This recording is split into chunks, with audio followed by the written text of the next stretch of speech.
દેવની જય, સચ્ચિદાનંદ ભગવાનની જય.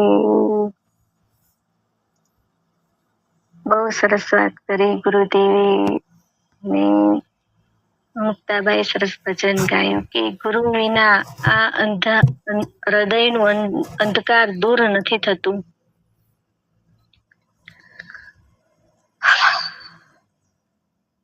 કે ખરેખર એક મનુષ્ય જન્મ મળ્યો છે તો એને સફળ કરી લઈ કે જે હવે આપને ખ્યાલ આવી જ ગયો છે કે આના વગર આપણો ઉદ્ધાર જ નથી, જ્ઞાન વગર આપણો ઉદ્ધાર નથી, એક સદગુરુનું સત્સંગ વગર આપણો ઉદ્ધાર નથી. કેમ કે આ તો ભવનું ભટકણ પણ હવે સાચો રસ્તો મળ્યો છે કે તો આ જન્મને આપણે સુધારી લઈએ. કેમ કે મનુષ્ય જન્મ ઘડી ઘડી નથી મળતો અને હાથમાંથી એક એક ક્ષણ પણ જાય છે.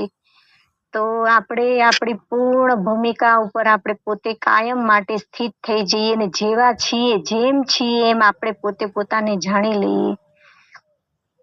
તો એના માટે આપણી પોતાની અંદર એવી તીવ્ર ઈચ્છા હોય, આપણી મુમુક્ષા હોય તો આપણે બારેના કાર્યોમાં કોઈ દિવસ રસ રહેતો જ નથી અને આપણું અંતર્મુખ થવાનું અંદર ઈચ્છા થાય કે મને પ્રાપ્ત કરી લેવો હોય તો આ એક સદગુરુનું આપણે સાનિધ્ય કદી છોડતા નથી ને સત્સંગને પણ છોડતા નથી. કેમ કરું તો મારું આ મને જેમ છે મારું સ્વરૂપ મને જણાઈ જાય. તો બહુ સરસ વાત કરી ગુરુદેવે કે આપણામાં આપણે એટલા બધા વ્યાપક છીએ કે આપણી અંદર સંસાર છે તે છતાંય સંસારમાં આપણે પોતાને શોધીએ છીએ. તો સંસાર કાલે કીધું ગુરુદેવે કે અસતનો સહારો લઈને સતને શોધીએ તો કેમ મેળ પડે. તો ખરેખર આપણે છીએ જ, આપણું ના હોવું એવું બનતું જ નથી. કેટલા શરીરો બદલ્યા, કેટલી યોનિઓ આપણે અલગ અલગ ધારણ કરીને આયા પણ આપણે તો એવા ને એવા જ છીએ. કેમ કે એ બધા જે શરીરો બદલ્યા ને એ આપણી અંદર બદલાણા છે, આપણા અંદર.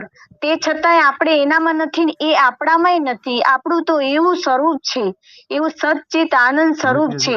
તે છતાંય આપણે એક બ્રહ્મ સ્વરૂપ છીએ. એ બ્રહ્મની શક્તિ આપણે જે જાણવા વાળા તો સાક્ષી, આપણે સાક્ષી એવા સાક્ષી કે આપણે બધાના સાક્ષી. કેમ કે એવા સાક્ષી કે વ્યાપક સાક્ષી આપણે. કેમ કે એક શરીરના સાક્ષી નથી, વ્યાપક સાક્ષી બનવું હોય કે બધું જ મારી અંદર છે છતાંય હું એનામાં નથી અને એ મારામાં છે એવું જણાય છે. તો એ બધું પણ પ્રતીતિ માત્ર છે અને મિથ્યા છે. એને સત્ય માની અને આપણે એની અંદર હજી આપણે રમીએ તો આપણું ક્યારે આપણું આત્માનું આપણે પોતાનું ખ્યાલ આવે કે હું એક આત્મા જ છું અને હું આ 5.5 ફૂટ વાળો નથી. જ્યાં સુધી આપણે પોતાને એકદમ અંદર ઓળખવાની અંદરથી ઊંડાણથી પોતાનું દર્શન કરવાની ઈચ્છા નહીં થાય, આપણે પોતાને પ્રાપ્ત કરવાની ઈચ્છા નહીં થાય ત્યાં સુધી આપણે આ સદગુરુની એક એક વાણીને આપણે મહત્વ નથી આપતા. કેમ કે મહત્વ શેને આપવું હોય તો મહત્વ આપણે સત્સંગને આપવું હોય. સત્સંગ એટલે કોઈ ખાલી સત્સંગ નથી. આ વાણી એ કોઈ એમને વાણી નથી, આ એક હરિની વાણી. કેમ કે હરિની વાણી જ હરિને મળાવી શકે, હરિનું મિલન કરાવી શકે. કેમ કે અંદર એટલું આપણું મન આ સંસાર તરફ દોડી રહ્યું છે ને કે પાછું વળવા માંગતું નથી. એ મન હરિમાં લય થવા નથી માંગતું. કે હરિની અંદર જો લય થઈ જાય, હરિ એટલે આપણે પોતે જ, કોઈ હરિથી આપણે જુદાય નથી. પણ અંદર એવી તલપતા આપણે પોતાને જગાડવી પડે, આપણે જગાડવી પડે. કેમ કે આપણી પોતાની કૃપા તો પોતાની કૃપા આપણા ઉપર થાય તો હરિની કૃપા તો વરસી જ રહીએ. તો બેની કૃપા જો ભેગી થઈ જાય તો એવું એક આનંદમય જીવન જે છે ને એ સફળ થઈ જાય. આપણો આ જન્મારો સફળ થઈ જાય બેની કૃપા થતા. એ આપણું આત્માનું જેમ છે ને એમ આપણું સ્વરૂપ જણાય જાય. કેમ કે લક્ષ પકડાવા લાગે. જેમ સદગુરુ આ વાણી દ્વારા જે શબ્દો દ્વારા આપણે જે આપણું દર્શન કરાવી રહ્યા છે ત્યાં શબ્દો ઉડી અને લક્ષ પકડાઈ જાય. પણ આપણી પોતાની કૃપા હોય, એવી મુમુક્ષા હોય, એવી તીવ્ર ઈચ્છા હોય તો જ આપણે પાછા વળી શકશું પૂર્ણ તરીકે. કે કોઈ રસ નહીં રે બારે. સંસારની અંદર બધું કરતા હશું, એવું નથી કે હવે કાંઈ કરવું નથી ને બેસી જ રહેવું છે, એવું પણ નથી. કરતાપણા મટી જશે કે હું કરતો નથી કાંઈ, હું આ શરીર નથી, એવું આપણે પોતાની ઈચ્છા થશે અંદર કે હવે મારે આ શરીરને માનવું જ નથી કે શરીર મારું છે એમ. અને આ બધું જેટલું છે એ પણ મારું છે, દેખાય છે એ પણ મારું છે. એમાંથી પણ આપણે આપણી રસવૃત્તિ જે છે ને મારું છે એવું અંદર આસક્તિ છે, એ આસક્તિ પણ નહીં રે. બધું મોડું થતું જશે, મોડું થતો છૂટી જશે એક દી. અને આપણે જેમ છીએ એમ આપણે પોતાનામાં આપણે સ્થિર થઈ જશું કાયમ માટે.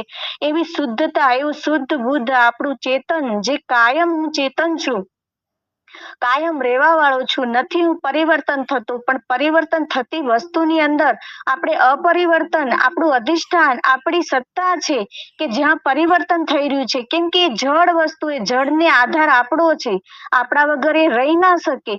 અંધારું કો કે અજવાળું કો, બધું આપણે પોતે સ્વયં પ્રકાશ છીએ. આપણે આપણા માટે કોઈ પ્રકાશની જરૂર નથી, પણ આપણે પોતે પોતાને જાણી જઈએ.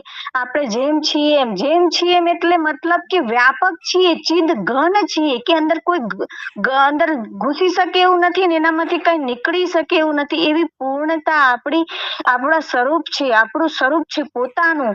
તો આપણે પોતે ગોતીએ તો કેમ મેળ આવે? કેમ કે બધું આપણામાં આપણે કેમ ગોતીએ કે કોઈ ખોવાય એવી વસ્તુ જ આપણે નથી. આપણે કાયમ સદા છીએ એવું આપણે આમ પોતાની અંદર આમ એક દ્રઢ નિશ્ચય કરી લેવો હોય પોતાની અંદર જ, પોતાના હૃદયની અંદર જ, કે હું જ છું ને મારા સિવાય કાંઈ બીજું છે જ નહીં.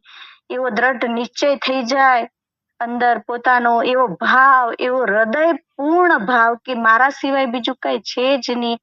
એવી આવી સદગુરુએ આપણે એવી સ્થિતિ કરાવી દીધી છે. સદગુરુ દેવની જય.